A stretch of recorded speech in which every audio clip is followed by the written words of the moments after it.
Assalamualaikum warahmatullahi wabarakatuh. Perkenalkan, nama saya Ani Setiawati dengan nomor induk mahasiswa 0521 84446. Di sini saya ingin mempresentasikan hasil dari metodologi penelitian yang saya beri judul Strategi Peningkatan Minat Baca Gen Z di Yogyakarta pada Era Digital. Kemudian di slide yang kedua ini saya menjabarkan latar belakang untuk tujuan dari proposal penelitian ini, yaitu perkembangan teknologi digital telah mengubah cara generasi Z memperoleh informasi. Kemudahan akses internet dan media sosial membuat generasi muda lebih terbiasa mengonsumsi informasi secara cepat dan singkat dibandingkan membaca buku atau literatur secara mendalam. Kondisi ini berpotensi mempengaruhi budaya membaca dan kemampuan literasi. Padahal, minat baca memiliki peran penting dalam meningkatkan wawasan, kemampuan berpikir kritis, dan kualitas sumber daya manusia. Yogyakarta sebagai kota pelajar memiliki berbagai fasilitas pendukung literasi, namun tetap menghadapi tantangan akibat pergeseran pola konsumsi informasi digital. Oleh karena itu, diperlukan strategi yang tepat untuk meningkatkan minat baca generasi Z di era digital. Kemudian kita beralih ke slide yang ketiga. Di sini kita akan membahas terkait rumusan masalah. Dan saya akan menjabarkan ketiga rumusan masalah untuk proposal ini. Yaitu yang pertama, bagaimana tingkat minat baca Gen Z di Yogyakarta pada era digital. Yang kedua, faktor-faktor apa saja yang mempengaruhi minat baca generasi Z di Yogyakarta pada era digital. Dan yang terakhir, bagaimana strategi yang efektif untuk meningkatkan minat baca generasi Z di Yogyakarta pada era digital. Kemudian, kita beralih pada tujuan penelitian. Tujuannya ialah yang pertama untuk mengetahui tingkat minat baca generasi Z di Yogyakarta pada era digital. Yang kedua, menganalisis faktor-faktor yang mempengaruhi minat baca generasi Z di Yogyakarta pada era digital. Kemudian yang terakhir, menganalisis strategi yang efektif dalam meningkatkan minat baca generasi Z di Yogyakarta pada era digital. Sekarang kita beralih pada landasan teori untuk penulisan proposal ini. Landasan teori penelitian ini meliputi konsep minat baca, literasi, generasi Z, dan era digital. Minat baca dipahami sebagai dorongan seseorang untuk melakukan kegiatan membaca secara sukarela dan berkelanjutan. Literasi tidak hanya mencakup kemampuan membaca dan menulis, tetapi juga memahami serta memanfaatkan informasi. Generasi Z merupakan generasi yang tumbuh bersama teknologi digital, sehingga memiliki karakteristik yang dekat dengan internet dan media sosial. Kondisi tersebut mempengaruhi pola konsumsi informasi dan kebiasaan membaca. Kemudian kita ke slide ke-6. Di situ saya jabarkan untuk penelitian terdahulunya. Saya cantumkan ketiga penulis utama dari karya yang saya cantumkan di proposal penelitian. Yaitu yang pertama dari Sri Lestari yang mendeskripsikan pengaruh dari literasi digital dan minat baca terhadap motivasi belajar generasi Z. Kemudian Laurentius Laka membahas bagaimana perbedaan karakter Gen Z dibandingkan dengan generasi sebelumnya atau milenial. Kemudian Anita Ramawati pentingnya membaca serta mengenalkan bacaan kepada anak usia dini. Untuk slide ke-7, yaitu berisi 4 objek penelitian. Yang pertama adalah strategi minat baca. Di sini, strategi peningkatan minat baca mencakup berbagai upaya yang dilakukan untuk menumbuhkan kebiasaan membaca secara berkelanjutan melalui pendekatan yang menarik dan sesuai kebutuhan pembaca.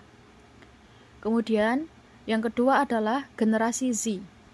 Generasi Z merupakan kelompok yang lahir dan tumbuh di tengah perkembangan teknologi digital, sehingga memiliki karakteristik yang dekat dengan internet dan media sosial.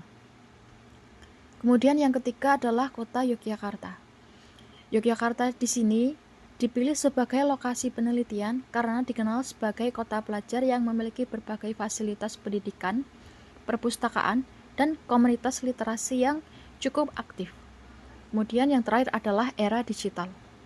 Era digital ditandai dengan kemudahan akses informasi melalui teknologi dan internet yang mempengaruhi pola belajar, membaca, serta perilaku pencarian informasi masyarakat.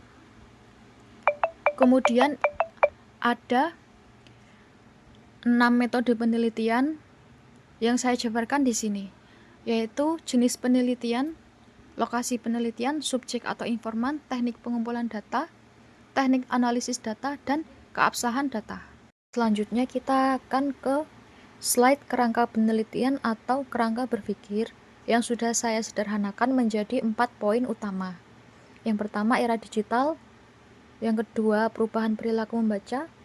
Kemudian minat baca generasi Z, dan yang terakhir adalah strategi peningkatan minat baca. Nah, di sini berangkat dari perkembangan era digital yang membawa perubahan besar terhadap pola konsumsi informasi masyarakat, khususnya generasi Z yang ada di Yogyakarta. Generasi Z itu kelompok yang lahir dan tumbuh berdampingan dengan internet, media sosial, dan perkembangan teknologi digital. Sehingga untuk perolehan informasinya itu lebih cepat dibandingkan generasi sebelumnya yang biasanya itu untuk mencari informasi mereka harus pergi ke perpustakaan untuk mencari buku atau mungkin majalah, dan juga yang terakhir adalah biasanya berlangganan koran. Nah, dari perbedaan konsumsi informasi ini dapat menyebabkan perubahan kebiasaan membaca pada generasi muda, karena generasi muda itu lebih dekat dengan teknologi dan perangkat elektronik. Nah, di sisi positifnya sebenarnya generasi muda itu lebih mudah untuk mencari informasi beraneka ragam hanya melalui gadget.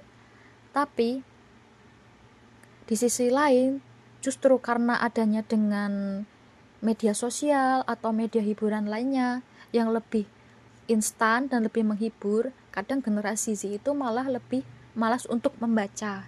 Nah, mereka justru lebih tertarik untuk scrolling berjam-jam dan jarang sekali mau untuk mendalami sebuah bacaan yang ada pada buku. Nah, di sini faktornya ada 2, yaitu faktor internal dan eksternal. Untuk yang internalnya, itu rendahnya motivasi membaca dan kurangnya kesadaran akan pentingnya membaca. Juga ada kebiasaan memilih hiburan digital dibandingkan untuk mendalami sebuah bacaan dalam buku. Nah, untuk faktor eksternalnya itu biasanya pengaruh media sosial, penggunaan gadget yang berlebihan, kemudian juga konten digital itu biasanya lebih menarik secara visual. Nah, juga tidak adanya pengenalan atau sosialisasi kepada mereka tentang pentingnya membaca. Dan banyak kasus juga, banyak orang tua yang tidak mau mengenalkan bacaan anak sesuai dengan umurnya. Jadi sejak usia dini itu banyak generasi Z itu yang justru tidak diperkenalkan dengan media membaca. Kesimpulannya adalah, di tengah pesatnya perkembangan teknologi digital, generasi Z perlu mampu beradaptasi dengan berbagai kemajuan yang ada, serta memanfaatkannya secara bijak untuk mendukung pengembangan diri. Kemudahan akses terhadap berbagai sumber informasi dan literatur dapat menjadi sarana yang efektif dalam meningkatkan wawasan dan kemampuan literasi. Oleh karena itu, diperlukan strategi yang tepat untuk menumbuhkan minat baca agar generasi Z mampu memahami informasi secara kritis, mencari informasi yang tidak valid, serta memanfaatkan pengetahuan secara optimal dalam kehidupan sehari-hari. Sekian penjelasan dari saya ucapkan terima kasih.